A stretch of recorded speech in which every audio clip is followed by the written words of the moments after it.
Everybody thinks hashing is a very complex data structure, but it is so simple if we break it down into simple steps. Let us see how. Hashing can be divided into two simple steps. Step 1 is mapping key to hash values, and step 2 is ultimately storing the key value into a hash table. Let us see these steps in detail. Step 1 is mapping values to key. Let us say we have a value with us, which is learn with me, Jeya, a document. Now, we need to transform this into a hashed value or hash code. And this process of transforming a value to key is called hashing. To transform a value to a hash code or hash key, we use a function called hash function. Though hashing seems very complex, it has a lot of applications that we use day to day. For example, the keys in the keyboard implements hashing.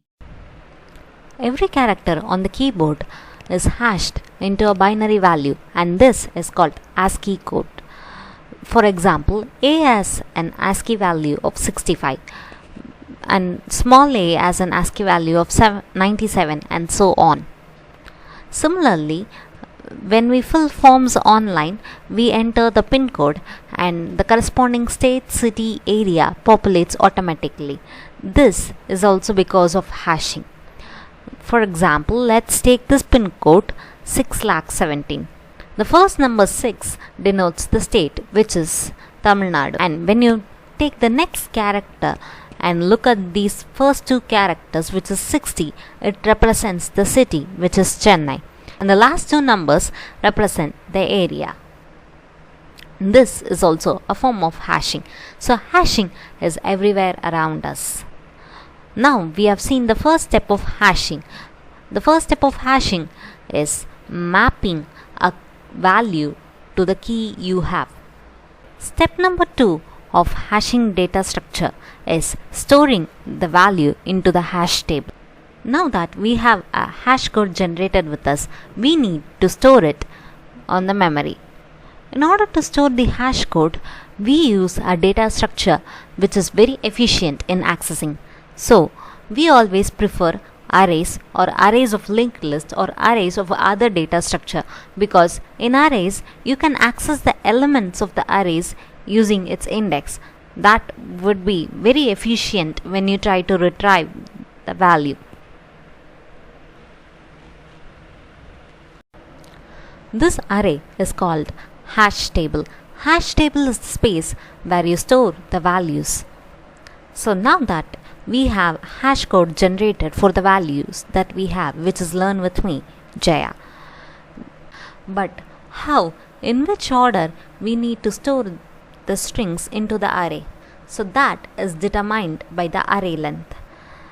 Whatever hash code that we have generated, we need to mod it with the array length. This gives the index of the array at which we need to store that particular value.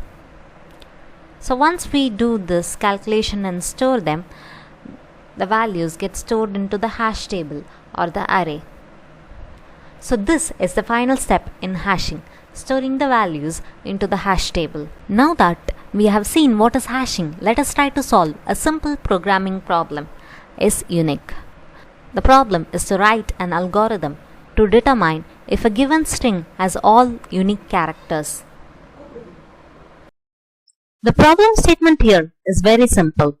The input is a string, which is a set of characters, and the output is either true or false. True meaning the given string has only unique characters, and false meaning it has duplicate characters. So, let us understand this by the concept of hashing. Here we are going to use the ASCII values of the character as the hash values and the characters as the key. Here we are going to take a boolean array of length 128, and each array element corresponds to a unique ASCII character. So this array is going to act as a hash table for us, and the character in the string becomes the value, their ASCII value becomes the hash code, and the hashing function is nothing but the ASCII, and the hash table is this Boolean array.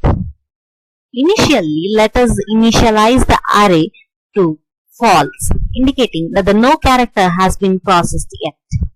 And once we start to process the characters in the array, we compute their hash code and look up in the hash table. If we have false in that place, it means that the character has not already occurred and we need to set it to true and repeat the step 3. If we have true in that place, it means that the character has already occurred and we return false.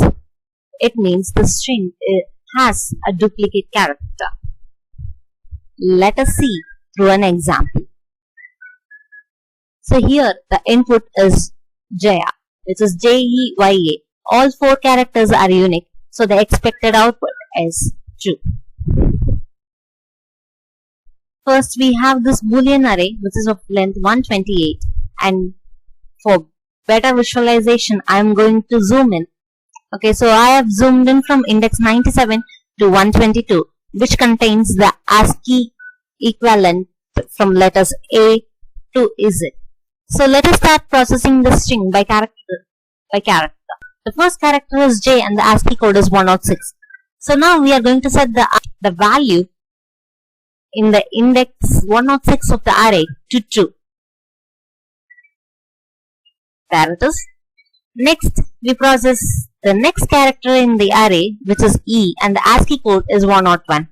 We are going to set that index to true. Similarly, we are going to process for Y and set that to true. And A, setting it to true. And we have reached the end of array.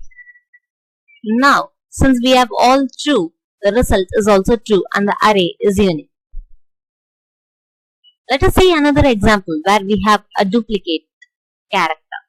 The input is mom and M is a duplicate character, so the expected output is false.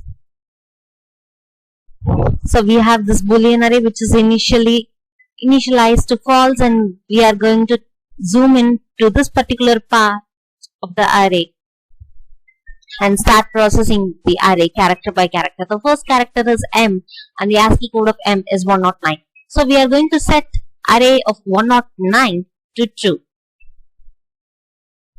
Next we are going to process the next character in the array, which is O, and the ASCII code is 111, and we are going to set array of 111 to true.